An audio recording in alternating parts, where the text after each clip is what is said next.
সুবর্ণরেখা নদী, যা পশ্চিমবঙ্গ এবং উড়িষ্যা দুটো রাজ্যকে আলাদা করেছে।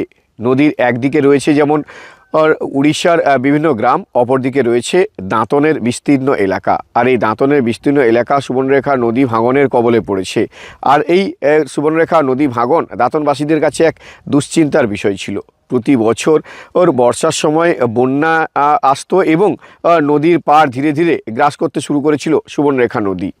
এরপরে দাঁতনবাসীরা দীর্ঘদিন ধরে প্রশাসনের দ্বারস্থ হয়েছে এবং তারপরেই প্রশাসনের সেচ দপ্তরের পক্ষ থেকে এই বিস্তীর্ণ এলাকা পরিদর্শন করা হয় এবং তারপরে সিদ্ধান্ত নেওয়া হয় সেচ দপ্তরের পক্ষ থেকে দাঁতনের বেলমুলা থেকে শুরু করে পানশোলা অন্যান্য যে সমস্ত গ্রাম রয়েছে নদী তীরবর্তী সেই এলাকায় প্রায় 1.5 কিলোমিটার পাড় ভাঙন রোধে ব্যবস্থা করা হয়েছে। পাথর দিয়ে বাঁধাই করা হচ্ছে সেই নদীর পাড়। প্রায় 7,45,00,000 টাকা ব্যয় করা হয়েছে এই পাড় ভাঙন রোধের জন্য। দাঁতনের পানশোলা থেকে শুরু করে বেলমুলা বালিডাংরি বিভিন্ন যে গ্রাম রয়েছে এই গ্রাম ধীরে ধীরে সুবর্ণরেখা নদীগর্ভে চলে যাচ্ছিল। কিন্তু বর্তমানে সেচ দপ্তরের পক্ষ থেকে প্রায় 7.5 কোটি টাকা ব্যয়ে এই যে পাড় ভাঙন রোধ করতে পাথর দিয়ে এই ব্যবস্থা করা হয়েছে, তার ফলে কিন্তু এবারে নিশ্চিন্ত রয়েছে গ্রামবাসীরা।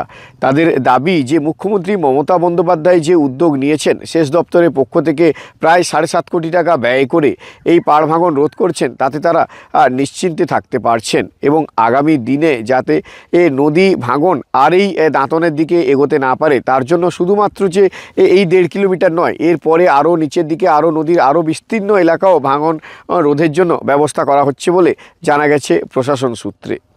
বর্তমানে এখানকার স্থানীয় যে সমস্ত গ্রামবাসীরা রয়েছে তারা মুখ্যমন্ত্রীকে ধন্যবাদ জানিয়েছেন এই উদ্যোগ নেওয়ার জন্য। আমাদের নদী ভাঙন রোধ করবার জন্য আমাদের সেচ দপ্তর থেকে 7,45,00,000 টাকা দিয়ে বাঁধাই করা হয়েছে পাড়। প্রতি বছরই আমাদের এই এলাকার অসংখ্য মানুষ তারা বাস্তুহারা হয়ে যেতেন, বন্যার সময় তাদেরকে সরিয়ে নেওয়ার তাগিদ থাকতো আমাদের। এই বাঁধের ফলে আমাদের সেই তাগিদ আমাদের আর হবে না, মানুষ আপাতত শান্তিতে থাকতে পারবে।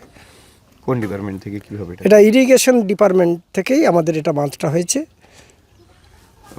সুবর্ণরেখার কোন কোন এলাকা উপযুক্ত ছিল? এটা আমাদের পানশোলা থেকে একেবারে বড় বাঘড়া, মাঝখানে আছে আমাদের নৈকুলবইচা, আমাদের আছে সিংদা, আমাদের বেলমুলা, আমাদের বালিডাংরি। এই মৌজাগুলো আপাতত কভার করবে। আর কটা ধাপে আর কীভাবে হয়েছে? এরপরেও আমাদের আছে আরও নিচের দিকে গেলে আমাদের পলাশিয়ার দিকেও একটা নদী ভাড়ের সমস্যা আছে, সেখানেও আমাদের গ্রিন সিগন্যাল আমরা পেয়েছি। ইতিমধ্যে সেখানেও টাকা বরাদ্দ হবে এবং আরও যদি আমরা একটু উপরের দিকে যাই সেখানে মহেশপুরের কাছেও ভাঙন সমস্যা রয়েছে, সেখানেও আমরা ইতিমধ্যে তা টাকা বরাদ্দ হয়েছে। তাহলে দাঁতনের ওই ভাঙনটা যদি রোধ করা যায় তাহলে মানুষ আপাতত শান্তিতে থাকতে পারবে। মানবিক মুখ্যমন্ত্রী, তাকে আমরা দাঁতনবাসীর পক্ষ থেকে অসংখ্য ধন্যবাদ এবং কৃতজ্ঞতা জানাই। তিনি দাঁতনবাসীকে আতঙ্ক থেকে মুক্তি দিয়েছেন। এই সেচ দপ্তর বা মানবিক মুখ্যমন্ত্রী মমতা বন্দ্যোপাধ্যায়ের উদ্যোগে দাঁতনবাসীর যে দীর্ঘদিনের দাবি এই নদী পাড় ভাঙন, এটাকে তিনি প্রতিরোধ করে দিয়েছেন।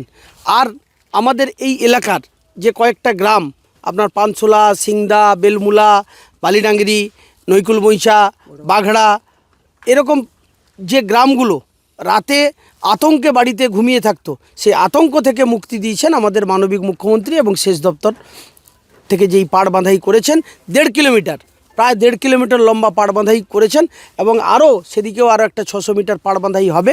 সামনেও একটা প্রায় 800 মিটার মতো পাড় বাঁধাই হবে পলাশিয়া মৌজায়, এখানে মহেশপুর মৌজায়।